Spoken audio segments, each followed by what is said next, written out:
নবীজি বলছেন যার কলিজার মধ্যে কোরআনুল কারীমের কিছু অংশ নাই, আল্লাহর কসম নবী বলেন কাল বাইতিল খারিব, ওই অন্তর, ওই মানুষের অন্তর হলো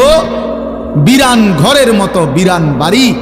সারা বাড়ি, আলগা বাড়ি, যে বাড়ি মানুষ এখন ফেলে দিছে, এখন আর সেখানে থাকে না,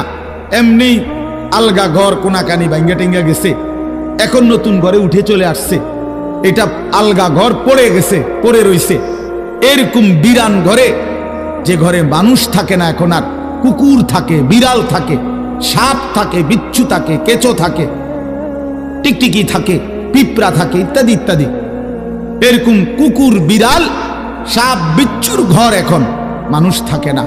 আল্লাহর কসম, চাচাদেরকেও বলি, বাবাদেরকেও বলি, বয়স্কদেরকেও বলি, যারা আল্লাহর কোরআন পড়তে পারেন না, চাচা মিয়া, জ্যাডা মিয়া, আমনে ঘরেও বলি,